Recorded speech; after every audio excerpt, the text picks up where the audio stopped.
आदरणीय साथियों, मैं अशोक चौधरी मेरठ से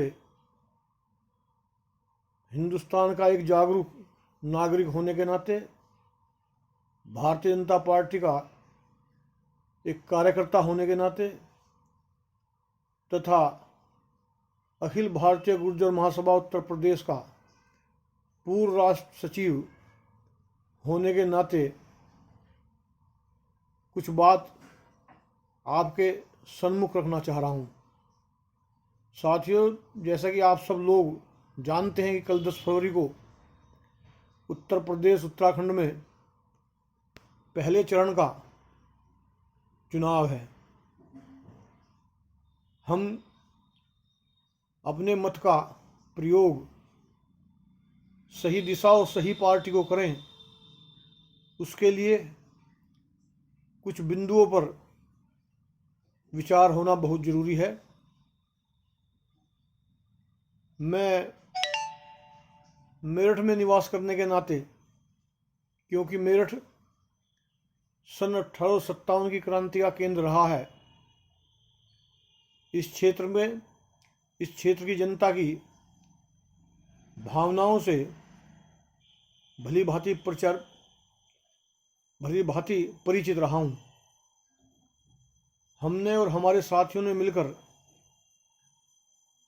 सन 1997 से अथक प्रयास और परिश्रम किया कि मेरठ की 1857 की क्रांति में जो मेरठ के क्रांतिकारी थे उनको सम्मान मिले, उनको यथास्थान मिले, और जो अन्य क्रांतिकारी हैं, चाहे वो 1822 के कुंजा बहादुरपुर के शहीद विजय सिंह कल्याण सिंह जी हों या अन्य और दूसरे क्रांतिकारी हों, उनको भी जो बलिदान उन्होंने दिए हैं वो जनता के सामने आए। इस कड़ी में जहां हमने लगातार कार्यक्रम किए, वहीं समाचार पत्रों में और अपने स्तर पर लघु पुस्तिकाएं छपवाकर आम समाज में उनका प्रचार किया। सन 2001 में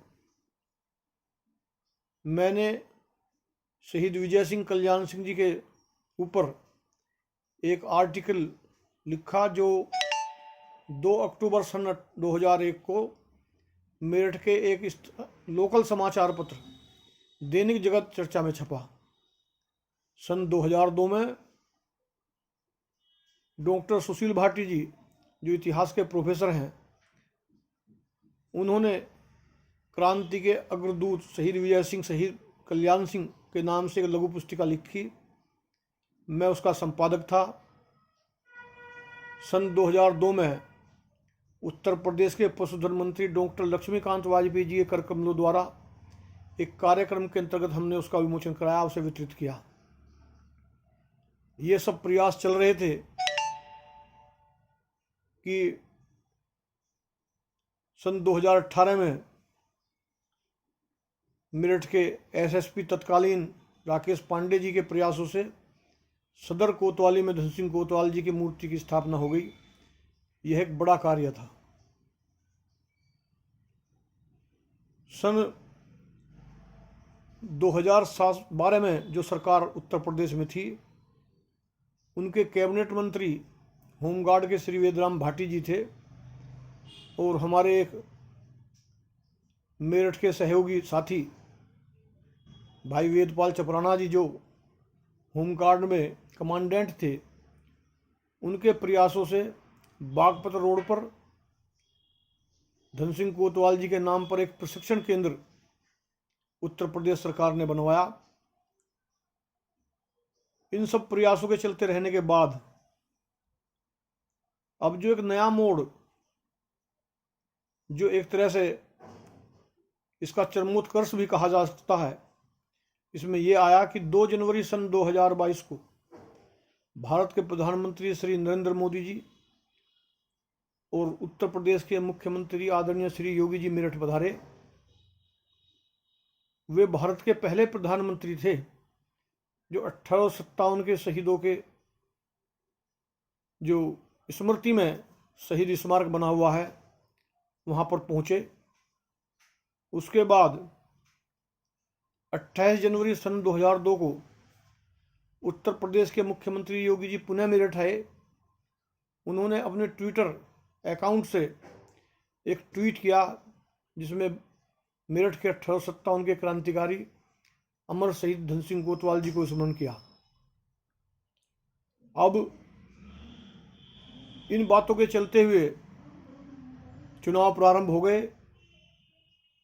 भारत के गृह मंत्री अमित शाह जी ने 3 फरवरी को लोनी में और 6 फरवरी को बागपत में अपनी चुनावी जनसभा में सम्राट मिहिर भोज और तैमूर लंग से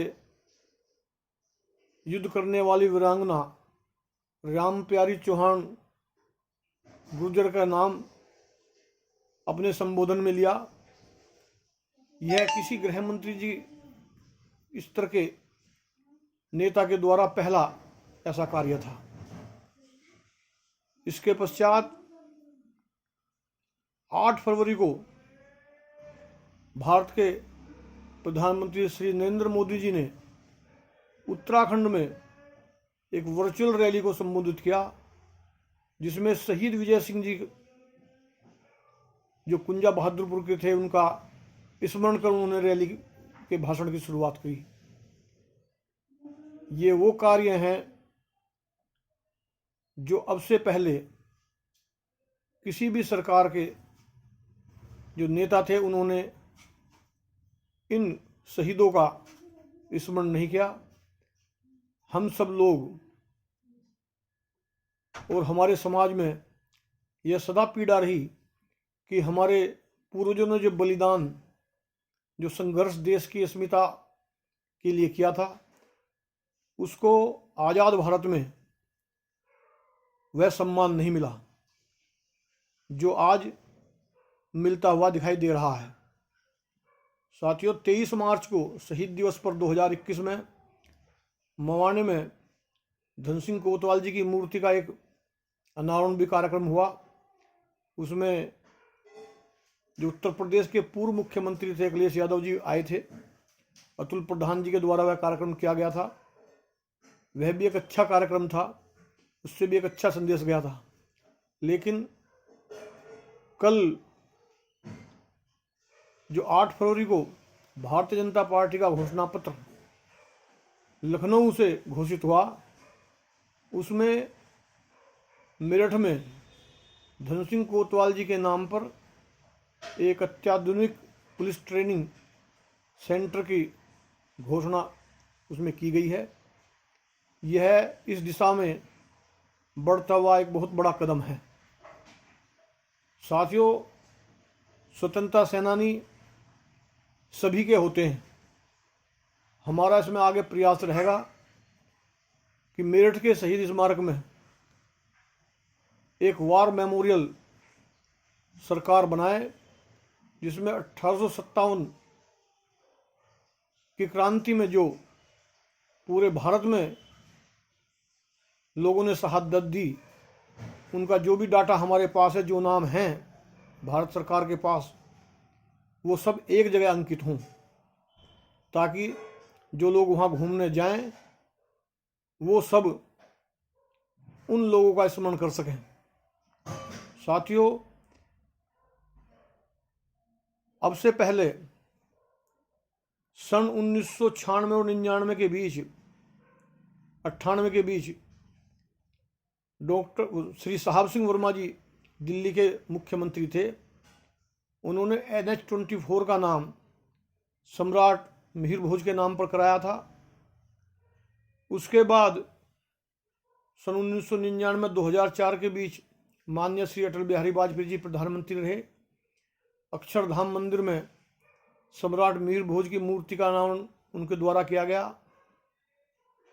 9 मार्च और 24 फरवरी सन 2019 को उत्तराखंड के मुख्यमंत्री श्री त्रिवेंद्र रावत ने लक्सर में सम्राट मिहिर भोज की मूर्ति का अनावरण किया और उसके पश्चात 9 मार्च सन 2019 को भारत के प्रधानमंत्री नरेंद्र मोदी जी ने ग्रेटर नोएडा में पंडित दीनदयाल उपाध्याय पुरातत्व संस्थान ग्रेटर नोएडा में सम्राट मिहिर भोज की मूर्ति का अनावरण किया।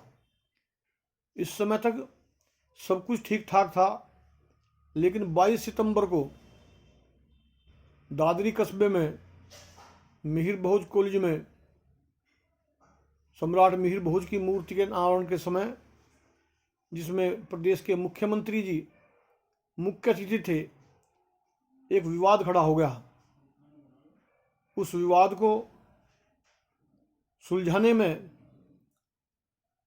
हमारे राज्यसभा सांसद श्री सुरेंद्र नागर जी, वहीं के सांसद गौतम बुद्ध नगर के श्री महेशचंद्र शर्मा जी ने भी प्रयास किए, लेकिन भारत के गृह मंत्री श्री अमित शाह जी द्वारा सम्राट मिहिर भोज के नाम के संबोधन की शुरुआत करने से मेरा ये मानना है कि यह विवाद लगभग समाप्त हो गया है।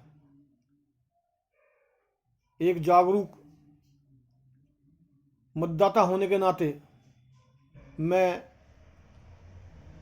यह अपील करता हूं कि एक तो जो भी व्यक्ति जिसका मत है वह अपने मत का 100% उपयोग करे, उसे डाले। नंबर 2, जो सांस्कृतिक राष्ट्रवाद की धारा भारतीय जनता पार्टी की सरकार ने बहाई है, यह अनवरत चलती रहे। इसके लिए हम सब लोगों का दायित्व है कि हम भारतीय जनता पार्टी के पक्ष में कल मतदान करें। इन सब बातों को ध्यान में रखते हुए हमें मतदान करना चाहिए, क्योंकि जो सरकारें पहले अब से पहले रही हैं, करना खाना तो सदा चलता है और चलता ही रहेगा। उन्होंने इन बातों की तरफ कभी कोई गौर नहीं किया।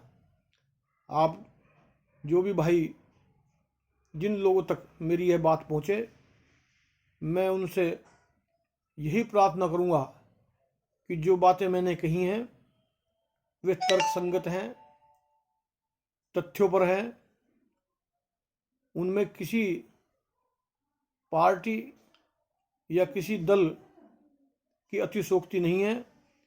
2007-12 में जब मुख्यमंत्री मायावती जी थी, उस दौरान जो वेदराम भाटी जी ने होमगार्ड प्रशिक्षण केंद्र बनवाया, मैंने उसका भी जिक्र किया है, और अतुल प्रधान जी द्वारा जो मूर्ति का अनावरण मवाणे में हुआ उसका भी जिक्र किया है। लेकिन जब आप नज़र डालेंगे तो सबसे ज़्यादा काम भारतीय जनता पार्टी के द्वारा किया गया है और वही आगे भी करेगी। इसी बात के साथ मैं आप पुनः आपसे अपील करते हुए कि एक तो आप अपने मत का 100% प्रयोग करें और उसका प्रयोग भारतीय जनता पार्टी के फेवर में करें, ताकि आने वाले समय में हमारी यह जो सांस्कृतिक राष्ट्रवाद की लड़ाई है अपने अंजाम तक पहुँचे। जय हिंद, जय भारत।